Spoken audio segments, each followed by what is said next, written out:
Chapter 4. The First Principle in the Science of Getting Rich.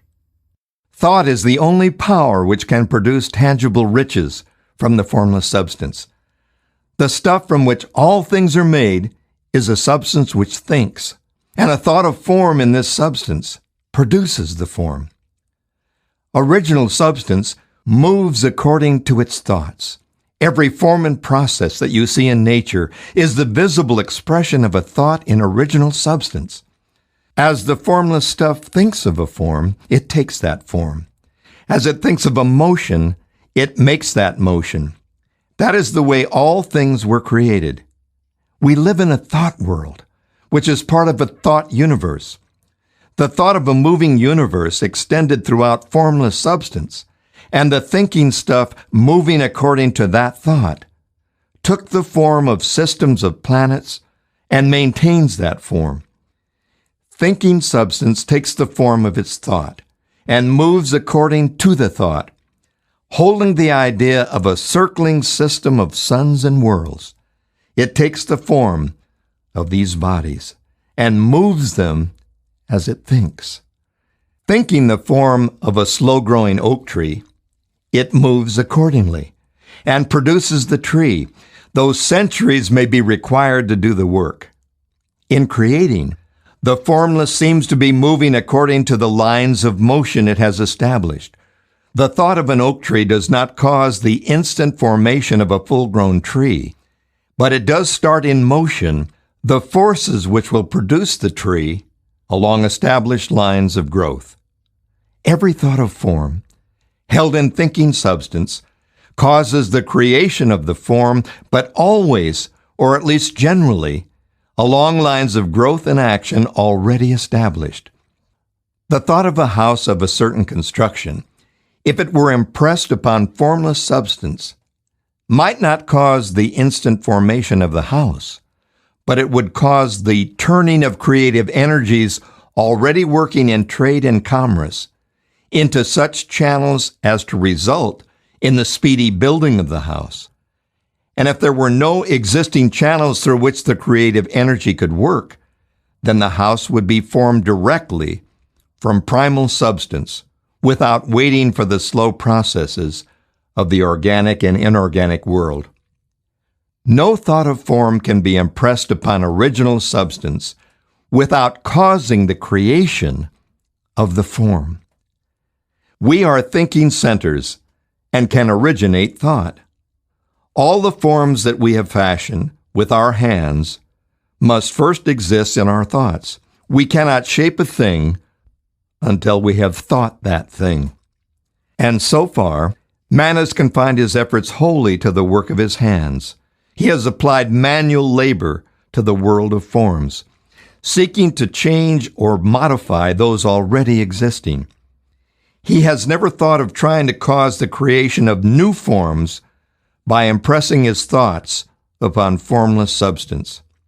As our first step, we must lay down three fundamental propositions.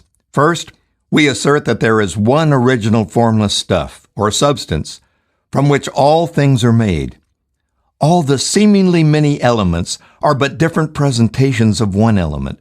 All the many forms found in organic and inorganic nature are but different shapes, made from the same stuff. And this stuff is thinking stuff. A thought held in it produces the form of the thought. Thought in thinking substance produces shapes. Humans are thinking centers, capable of original thought. If we can communicate our thoughts to original thinking substance, we can cause the creation or formation of the thing we think about. To summarize this, there is a thinking stuff from which all things are made, and which in its original state permeates, penetrates, and fills the inner spaces of the universe. A thought in this substance produces the thing that is imaged by the thought. We can form things in our thoughts, and by impressing our thought upon formless substance, can cause the thing we think about to be created. It may be asked if I can prove these statements, and without going into details, I answer that I can do so, both by logic and experience. Reasoning back from the phenomena of form and thought, I come to one original thinking substance, and reasoning forward from this thinking substance, I come to our power to cause the formation of the thing we think about, and by experiment, I find the reasoning true, and this is my strongest proof. If one man who reads this book gets rich by doing what it tells him to do, that is evidence in support of my claim. But if every man who does what it tells him to gets rich, that is positive proof until someone goes through the process and fails. The theory is true until the process fails, and this process will not fail, for every individual who does exactly what this book tells him to do will get rich. I've said that we get rich by doing things in a certain way, and in order to do so, we must become able to think in a certain way. A person's way of doing things is the direct result of the way he or she thinks about things. To do things in a way you want to do them, you'll have to acquire the ability to think the way you want to think, and this is the first step toward getting rich. To think what you want to think is to think truth, regardless of appearances. Every individual has the natural and inherent power to think what he or she wants to think, but it requires far more effort to do so than it does to think the thoughts which are suggested by appearances. To think according to appearances is easy. To think truth regardless of appearances is laborious and requires the expenditure of more power than any other work that we're called upon to perform. There is no labor from which most people shrink, as they do from that of sustained and consecutive thought. It is the hardest work in the world. This is especially true when truth is contrary to appearances. Every appearance in the visible world tends to produce a corresponding form in the mind which observes it, and this can only be prevented by holding the thought of the truth. To look upon the appearance of disease will produce the form of disease in your own mind and ultimately in your body unless you hold the thought of the truth, which is that there is no disease, it is only an appearance, and the reality is health.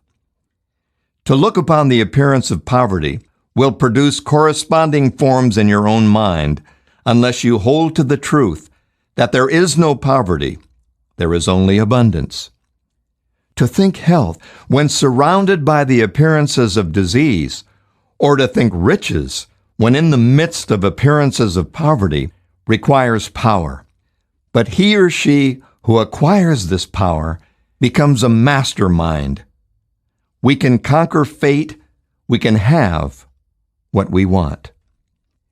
This power can only be acquired by getting hold of the basic fact which is behind all appearances, and that fact is that there is one thinking substance from which and by which all things are made. Then we must grasp the truth that every thought held in this substance becomes a form, and that we can so impress our thoughts upon it as to cause them to take form and become visible things. When we realize this, we lose all doubt and fear, for we know that we can create what we want to create, we can get what we want to have, and can become what we want to be. As a first step toward getting rich, you must believe the three fundamental statements given previously in this chapter, and in order to emphasize them, I'll repeat them here. There is a thinking stuff from which all things are made, and which in its original state permeates, penetrates, and fills the interspaces of the universe. A thought in this substance produces the thing that is imaged by the thought.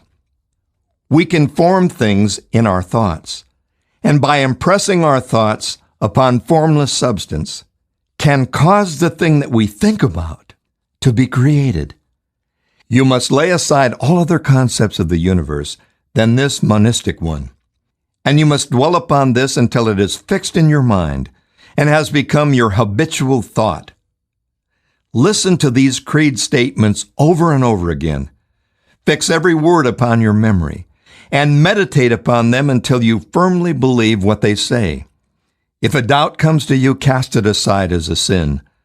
Do not listen to arguments against this idea. Do not go to lectures where a contrary concept of things is taught or preached. Do not read magazines or books which teach a different idea.